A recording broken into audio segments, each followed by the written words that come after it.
성장하는 교회일수록 소그룹 모임이 활발하다. 이건 너무 당연한 말처럼 들립니다. 하지만 중요한 건 당연하게 들리는 이것이 현실에서는 쉽지 않다는 건데요. 최근 한국 소그룹 목회연구원과 지구촌교회가 소그룹 활동 실태 조사를 했었는데 의미 있는 결과들이 많이 나왔습니다. 오늘 이 내용을 좀 이야기해 보겠는데요.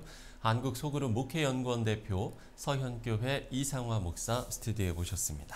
목사님 안녕하십니까? 네, 안녕하십니까? 네, 제가 앞서 말씀을 드린 대로 소그룹 활동 실태 조사를 하셨다고 하는데 먼저 이 내용부터 말씀을 해주시면 좋을 것 같아요. 전국 17개 광역 단체, 지자체죠.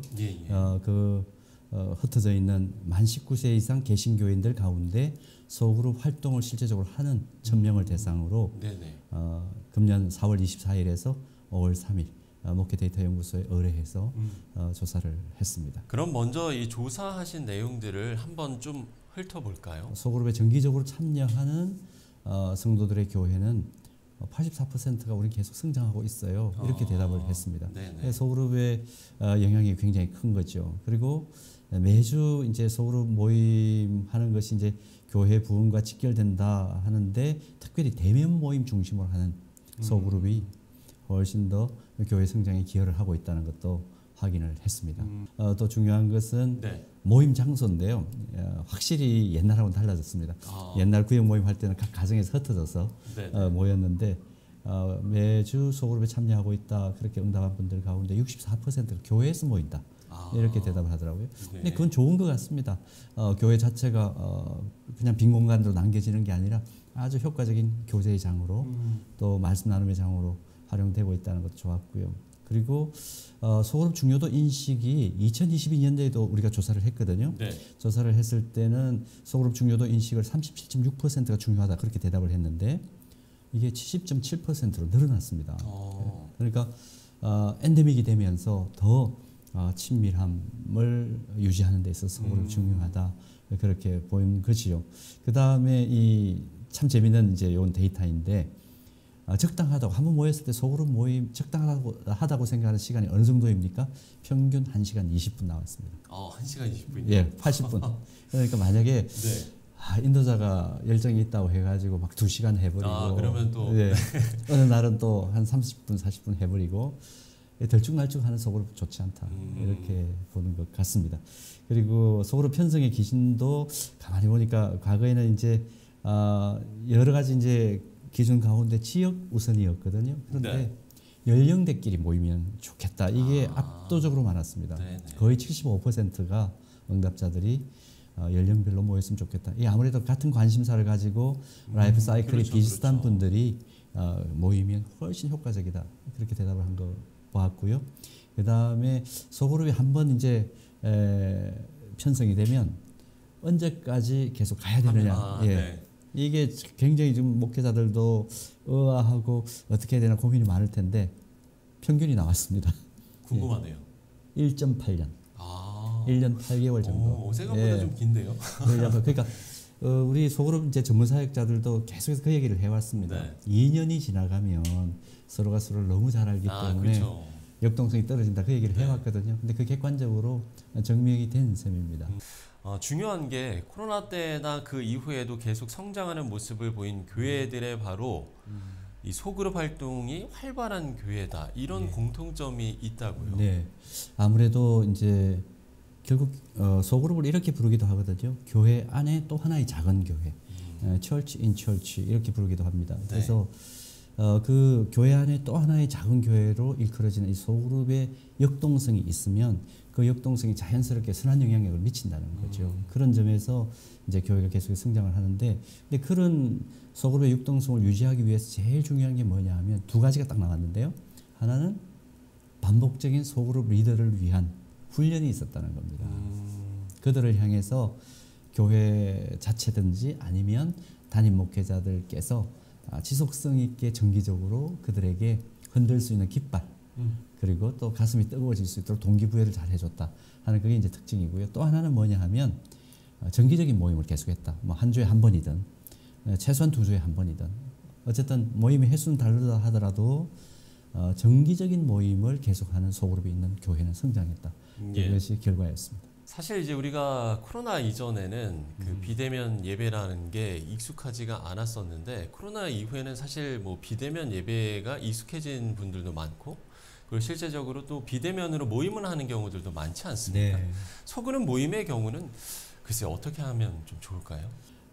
교회 내 소그룹은 가장 좋은 숫자가 한 7명 이하인 것 같아요. 7명 이하라는 것은 방금 전에 말씀드렸던 대로 진짜 원만한 의사소통과 공감이 일어날 수 있는 최적화된 구조이거든요. 그런 점에서 실제적으로 이제 비대면으로 모여도 뭐 언택트해서 그냥 줌으로 해도 되고 뭐 카카오톡 영상을 서로 연결시켜서 해도 상관은 없습니다. 중요한 것은 뭐냐 하면 우리는 연결되어 있다. 서로 신뢰한다. 네. 그리고 우리 안에서 이야기되어진 것은 절대로 밖에 나가서 알려지지 않고 우리 안에서 비밀 보장이 된다. 그런 것들이 있다면 어떤 털거리의 문제는 시대가 점점점 이제 발전하고 또 여러 가지 IT 기술도 발전하는 입장에서는 우리는 충분히 활용해서 예를 들어서 소그룹에서 7명이 모인다라고 했을 때 한 분이 예를 들어 지방 가가지고 근무할 수 있거든요. 네. 그래도 모여 있는 사람 모이고 나가 있는 사람은 온라인으로 연결해서 함께 모이는 그런 방식으로 가도 소그룹은 굉장히 효과적이라고 봅니다. 소그룹 모임이 지속적으로 이루어지기 힘든 이유는 어떻게 분석을 하시고 또 어떤 이야기들을 지금 각 교회 목사님들 또 교회의 리더십을 가지고 있는 분들이 지금 폭발적으로 관심을 가지고 있는 게 소그룹 영역인 것 같아요. 제가 실제적으로 이제 소그룹 목회연구원에서 피부로 느낍니다. 네. 계속 문의가 오시는데 근데 핵심은 뭐냐 하면 준비된 리더를 인도자들을 길러내는 네. 그 시스템이 없으면 순간은 반짝할 수 있지만 지속성을 띠기는 어렵습니다. 뜨거운 열정도 중요하지만 지속적인 열정을 품고 소그룹 인도자들을 훈련시키는 네. 커리큘럼이 필요합니다. 그래서 일단은 목사님들께서는 그 인식을 좀 하셔야 될 것 같아요. 소그룹 하자. 줄만 쫙쫙 그어서 6명씩 편성시켜준다고 해서 소그룹이 지금 갑자기 되는 건 아니고요. 그 소그룹을 실제적으로 효과적으로 그들을 정말 한 영혼에 대한 열정을 품고 섬길 수 있는 소그룹 인도자들을 교회 내에서 얼마나 잘 효과적으로 길러낼 수 있느냐. 그 시간은 뭐 어떤 교회는 길 수도 있죠. 교회 시스템상. 그러나 어떤 교회는 굉장히 짧을 수도 있거든요. 한 달, 3개월 이렇게만 해도 아주 잘 세워질 수 있는 리더들이 있을 수 있거든요. 준비된 리더를 어떻게 세울 것인가 하는 것에 대한 관심을 좀 가져야 될 것 같고 한 가지만 더 말씀드리면 일단 모임은 모였을 때에 3가지 요소가 반드시 있어야 됩니다. 그래야 계속 지속적으로 소그룹은 모일 수 있습니다. 첫째는 뭐냐 하면 재미가 있어야 됩니다. 그러니까 그렇죠. 인도자가 재미있게 소그룹 인도할 수 있는 능력을 길러줘야 돼요. 인도자가 갑자기 내가 재미있게 한다고 해서 되는 게 아니거든요. 재미가 있어야 되고 두 번째는 뭐냐 하면 사람들이 모였을 때 저기 가면 새로운 얘기 들을 수 있어 하는 새로운 정보가 주어져야 됩니다. 그러니까 그것도 역시 이거는 교회 전체적인 준비가 필요하거든요. 저 모임에 가면 항상 우리에게 새로운 인포메이션이 주어져 하는 느낌을 가질 수 있도록 또 체험할 수 있도록 하는 것과 마지막에 이제 교회 공동체 소그룹에서 제일 중요한 또 하나는 뭐냐 하면 감동입니다. 감동. 예. 그래서 재미도 있고 새로운 정보도 주어지는데 우리 영성체 안에서 모이는 이 교회 안에서의 소그룹은 반드시 이건 더 구체적으로 얘기하면 기도 응답의 열매가 있어야 됩니다. 그래서 사도행전 2장 42절에 보면 초대교회가 모여서 한 일이 3가지 나오거든요. 첫째는 말씀의 가르침을 받았고 두 번째는 깊이 있게 떡을 나누는 교제를 했고 세 번째는 집중해 기도했습니다. 네. 그러니까 이 요소들을 그대로 계속 소그룹 안에서 효과적으로 적용할 수 있는 그런 방식으로 성경 공부 교재도 선택을 하고 또 인도자도 훈련을 계속 시키고 그다음에 모임의 지속성도 가질 수 있도록 그렇게 하면 아마 소그룹 사역의 역동성을 좀 회복하리라 그렇게 봅니다. 예. 자, 건강한 교회를 세워가기 위한 목회자와 성도들의 노력 어떤 걸 가장 최우선적으로 좀 삼으면 좋을지 마지막으로 이 이야기를 나누고 오늘 이야기를 마무리 짓도록 하겠습니다. 말씀하신 그대로입니다. 우리 이제 소그룹 목회연구원도 지금까지 사역해 오면서 캐치프레이즈가 건강한 소그룹, 건강한 교회이거든요. 결국은 교회 안에 가장 작은 세포 조직인 교회 안에 또 하나의 작은 교회인 소그룹 자체가 역동성과 건강성을 유지하면 진짜 말 그대로 그 건강성이 계속되는 건강한 세포 분열을 통해서 영향을 끼친다. 그렇게 보는 겁니다. 근데 중요한 것은 뭐냐 하면 그 건강성을 누가 담보하느냐. 담임 목사님 혼자서 담보할 수가 없습니다.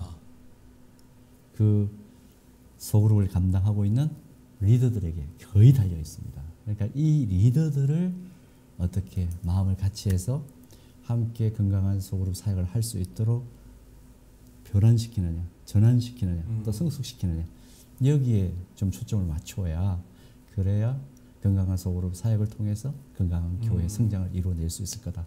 그렇게 말씀드릴 수 있습니다. 예. 리더의 중요성을 다시 한번 강조를 해 주셨습니다. 네, 지금까지 한국소그룹 목회연구원 이상화 목사와 이야기 나눠봤습니다. 목사님 오늘 말씀 고맙습니다. 감사합니다.